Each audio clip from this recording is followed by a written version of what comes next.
I've experienced some really sad moments in my life because of some things that life just throws at you.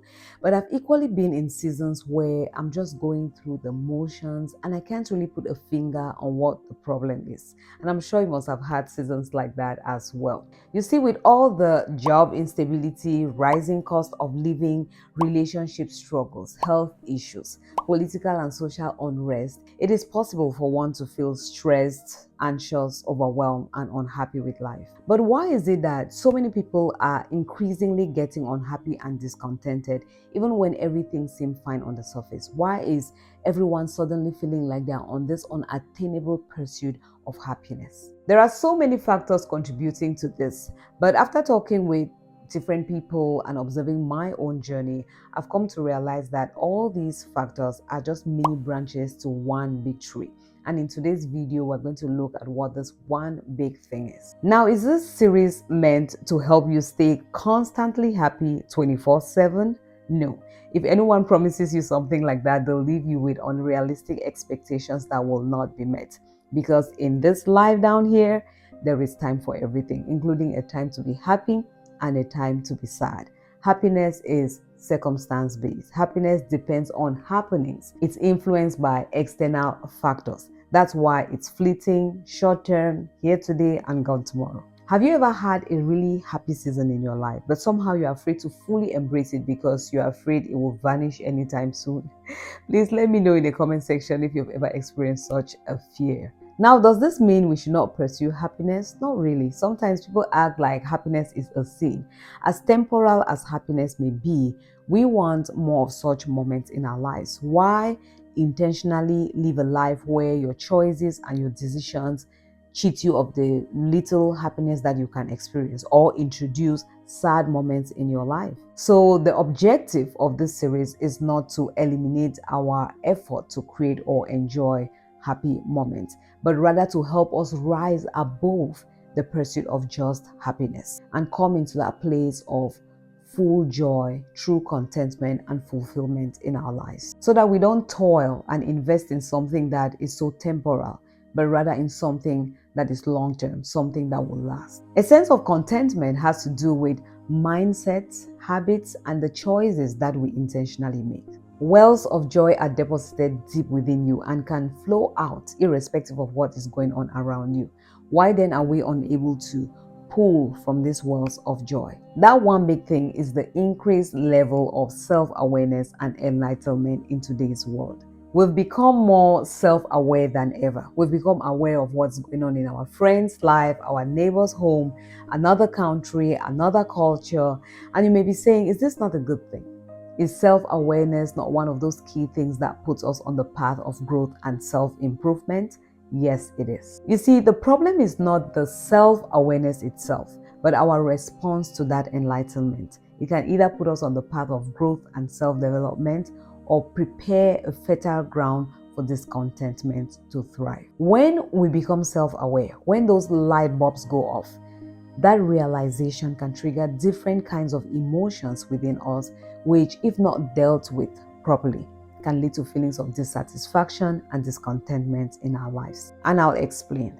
Let's look at 3 key ways that self-awareness may be causing you unhappiness and discontentment in your life. And I'd like you to pay attention to the third one because it's a big one in today's day and time. Self-awareness takes you to the past and can provoke feelings of anger, bitterness, resentment, shame, and guilt. When you suddenly become aware of the injustice you've experienced, past traumas, when you become aware of the fact that you've allowed yourself to be abused and looked down upon, either in a relationship, friendship, group, in a community, you may find yourself in this place of deep sadness, grief for the time you've lost and pain you've endured. You may also feel shame, guilt, and regret for missed opportunities and mistakes of the past. While these emotions are valid and is part of the healing process, a lot of people remain at this stage, dwelling on their misery, and that becomes the beginning of a sad, unhappy, and dissatisfied life. In that frame of mind, what happens? You don't seek solutions, you rather resign to your circumstances. Secondly, you can't really see who you truly are. There is loss of identity, and clarity of purpose becomes a struggle. You can't even see the light that you carry within you, so you can't even share it out there with anybody else. Another one is that you'll begin to postpone your happiness. I'll be happy when that friend finally comes and says they are sorry. I'll be happy when my spouse or my children change. I'll be happy when this happens, when that happens, because you feel hurt from the past and you feel like people owe you. And so certain things have to change in order for you to be happy. You tie your happiness to their behavior and to their character. You see, if you set out on a quest to change and control people, then you've just signed up for misery. Look around. So many people who are involved in gossip, bringing confusion among people, negativity, pessimistic about life. A lot of them are people who are hurting, dissatisfied with their lives, even if they have everything else going for them on the surface. Like I mentioned in last week's video, some years back, there was a season where all I did was grumble, complain. I was just angry about some unnecessary delays in my life, some hurts, betrayals, being taken for granted, and all these emotions blinded me from seeing my gifts and my potentials. Things only began to change when I stopped saying, why me? How did I get myself here? And I started asking the question, how do I get myself out? And the journey began with me looking at that awareness through a different lens, through the lens of gratitude. I was grateful that at least I've come to the realization that there is a problem and I have to take action in the right direction. I resolved and addressed the things that I could, accepted the things that I could not change, forgave and let go where I had to, and equally received grace for my own mistakes that I had made. I learned to set healthy boundaries to protect my mind and my heart. I set out on my personal growth journey, renewing my mind on how I saw myself, my life, and the people around me. Because we are transformed by the renewing of our minds.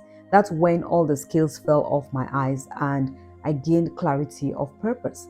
And as you and I know, a purpose-driven life is not a bed of roses, but it's definitely one that is full of contentment and fulfillment. By the way, talking about clarity of purpose, if that's a big issue for you, please watch last week's video.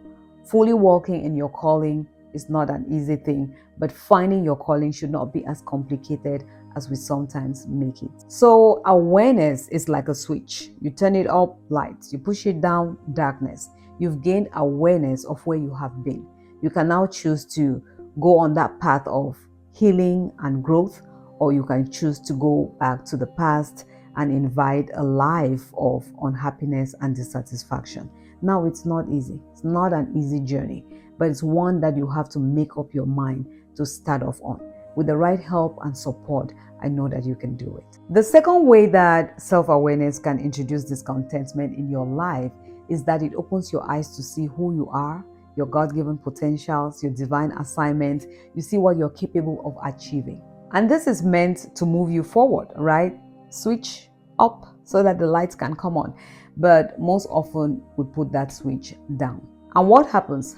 Fear steps in, worry, overthinking. And if you are the multi-talented type, you get confused, stuck in analysis paralysis, wondering how on earth am I ever going to close this gap between where I am and this beautiful vision that I see. You just can't bring yourself to start, or you become a starter of so many things and a finisher of none. And in this state, you become miserable. You may bury that gift and sit in self-pity. Or you may begin to envy those who have summoned the courage to chase their own dreams. Some people even go as far as bullying and intimidating others so that they do not rise up to their potentials. Stop, and start. I want to encourage you to take that leap of faith. It doesn't have to be a gigantic leap. It doesn't have to be a small one either. Go as you are led. In last week's video, I said my own first mission field was my home. In fact, it was me. I was my first project. Don't be afraid to take that step. God is not this father standing over you, waiting for you to make a mistake so he can give you a crack on the head. Rather, he left us with the Holy Spirit to guide us in all truth. You will hear a voice behind you saying, this is the way, walk in it. I will guide and instruct you on the best path for your life. If you gain all this awareness, information overload, enlightenment, and do nothing with it, If you light a lamp and put it under the table where it gives light to nobody, you will feel stuck. You will invite a life of unhappiness and discontentment. And the last one, which I want us to really pay attention to, is that we've become increasingly aware of our environment and our surroundings. And again, is that a bad thing? No. Our surroundings, our environment can be a source of inspiration. It can be a source of support. It is where we grow. In fact, it is where we serve. But if that switch goes down, our environment can be the very reason why we lose ourselves, the very reason why we change our vision. You started here and you wanted to go here, and after a while you're not sure where you want to go to anymore. It's like you've gone back to zero, where you are lost, where you are stuck all over again. Following someone else's definition of success will leave you feeling like a failure. You know, a lack of clear definition of success has left a lot of lives cluttered and overcomplicated. Following someone else's design for happiness will leave you postponing your own happiness. I'll finally be happy when I hit this milestone or that milestone. Do you really know when and how you are going to hit that milestone? You see, something that I'm beginning to realize is that it's not when you achieve things that you become joyful and contented. I believe that when you learn to work from a place of joy and contentment, then you find yourself in that right frame of mind, the right emotional state, the right amount of energy to follow through with your plans. And even if things don't go the way that you wanted, because you're working from a place of joy and contentment, you are able to push through and finish what you started. Also, following someone else's definition of abundance will leave you with a lack mindset. You were okay until someone told you that you are incomplete without that designer bag. Following someone else's definition of the right pace to go in life will leave you feeling behind in your own life. And what happens? You become restless, and now you start doing everything in a hurry. I said in last week's video that God expects us to be diligent. He expects us to be zealous, to, put excuses and laziness aside and get the work done. But He does not expect us to be obsessed. He does not expect us to be in this mad rush. When was the last time you stopped to appreciate a beautiful sunset or sunrise? When did you last have a meaningful conversation with a stranger? And what did you learn from it?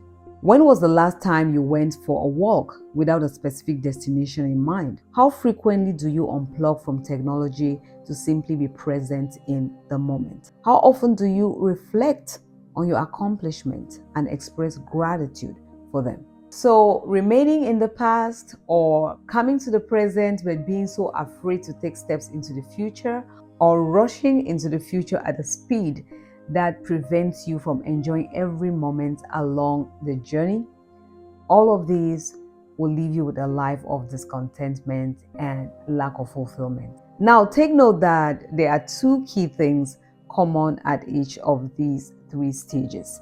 And one of them is what? Negative thoughts. All of those stages involve negative thoughts. The second thing is that these negative thoughts are about self. You see, your negative thoughts are provoking certain emotions.